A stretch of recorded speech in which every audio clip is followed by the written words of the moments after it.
قوم سمود کے واقعے میں اللہ رب العزت کا ارشاد ہے انا مرسل الناقۃ فتنۃ لہم، کہ ہم بھیجنے والے ہیں اونٹنی کو ان کی آزمائش کے لیے، ولا تقتلوا اولادکم خشیۃ املاق، کہ اپنی اولاد کو قتل مت کرو فاقے کے ڈر سے۔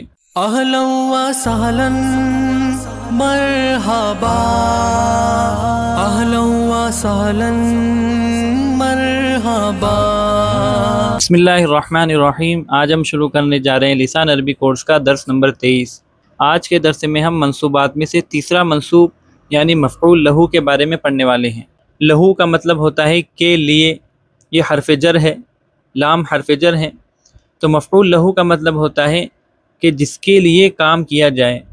اس کی تعریف ہے کہ یہ وہ اسم ہوتا ہے کہ جس کی وجہ سے کام کیا گیا ہو، یعنی یہ کام کرنے کی وجہ ہوا کرتا ہے، تو یہ بھی منصوبات میں داخل ہے، یہ بھی منصوب ہوتا ہے۔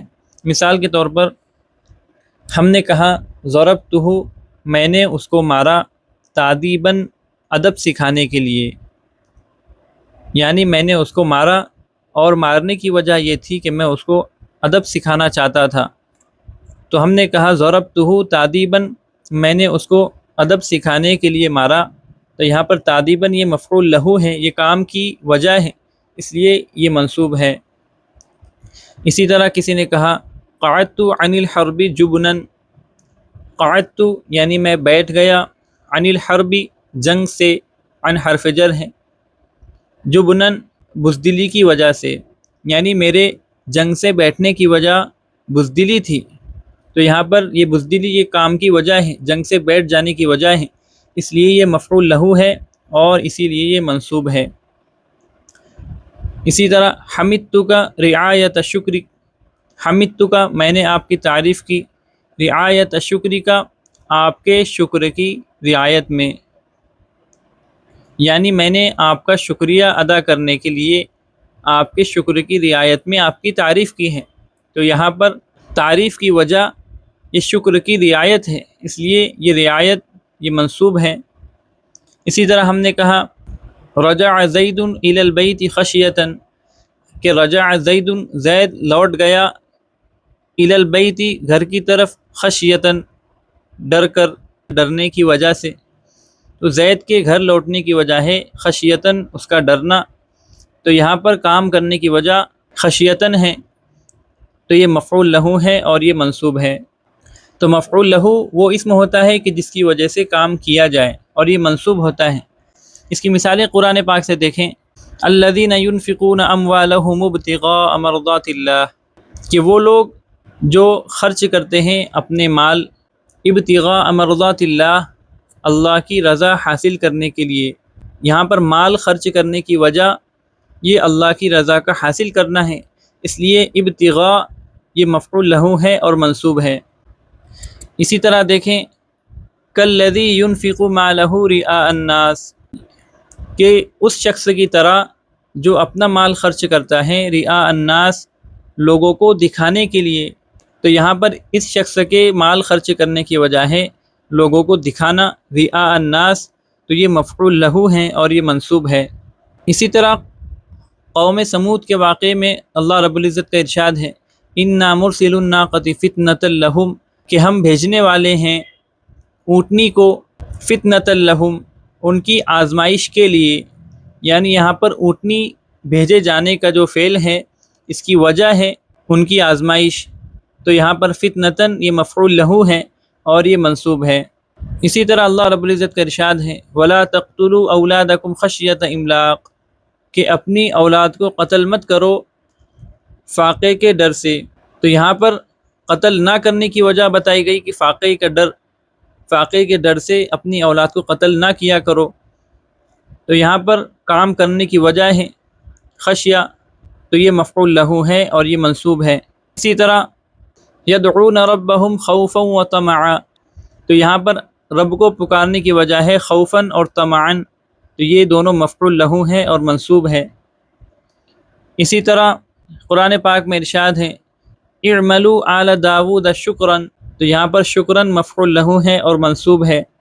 اسی طرح حدیث میں اس کی مثال دیکھیں من صام رمضان ایمانا و احتسابا تو یہاں پر رمضان المبارک کے روزے رکھنے کی وجہ بتائی گئی، ایماناً و احتساباً، تو یہ دونوں مفعول لہ ہیں اور دونوں منصوب ہے۔ تو مفعول لہ وہ اسم ہوتا ہے جس کی وجہ سے کام کیا جائے، اور یہ منصوب ہوتا ہے، یہ منصوبات میں سے تیسرا منصوب ہے۔ چوتھا منصوب ہے مفعول معہ۔ معہ کا مطلب ہوتا ہے اس کے ساتھ، یعنی مفعول معہ وہ اسم ہے جو کام کرنے والے کے ساتھ ہو۔ اس کی تعریف نحو کے اعتبار سے یہ ہے کہ مفعول معہ وہ اسم ہے جو واو بمعنی مع کے بعد آئے، یعنی جو جملے میں واو کے بعد آتا ہے، اور یہ ایسے واو کے بعد کہ جس کا معنی مع ہوتا ہے، یعنی ساتھ ہوتا ہے۔ اس لیے کہ ہم آگے پڑھنے والے ہیں کہ واو الگ الگ قسم کے ہوتے ہیں۔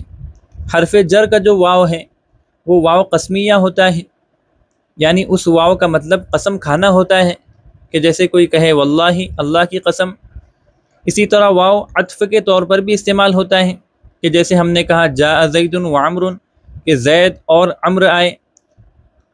یہاں پر جس واو کی بات کی جا رہی ہے وہ مفعول معہ کا واو ہے، جو مع اس معنی میں استعمال ہوتا ہے۔ تو مفعول معہ وہ اسم ہوتا ہے، وہ مفعول ہوتا ہے کہ جس کے ساتھ کام کیا جاتا ہے۔ جاء القاسم والکتاب، یہاں پر دیکھیں جاء فعل ہے، القاسم فاعل ہے، اور فاعل مرفوع ہوتا ہے، اس لیے یہ مرفوع ہے۔ آیا قاسم اور کتاب، یعنی قاسم کتاب کے ساتھ آیا، تو یہاں پر دیکھیں واو آیا ہے، اور یہ واو یہ مع کے معنی میں ہے، تو اس کے بعد جو اسم آیا ہے یہ مفعول معہ ہے، یعنی قاسم کتاب کے ساتھ آیا ہے، تو قاسم یہاں پر فاعل ہے، اور کتاب یہ مفعول معہ ہے، اور مفعول معہ منصوب ہوتا ہے، اس لیے اس پر نصب آیا ہے۔ تو یہ جملہ ہے جاء القاسم والکتاب، کہ قاسم کتاب کے ساتھ آیا۔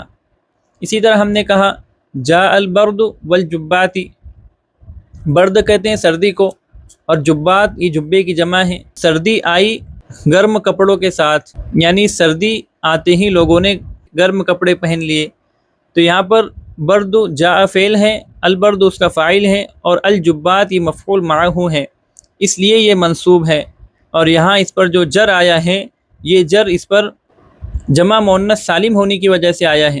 ہم نے واحد تثنیہ جمع کے سبق میں پڑھا تھا کہ مؤنث کی جب جمع بنائی جاتی ہے تو حالت رفعی میں الف اور تاد و پیشتون لگایا جاتا ہے، اور حالت نصبی اور جری میں الف اور تاد و زیر تین لگائی جاتی ہیں۔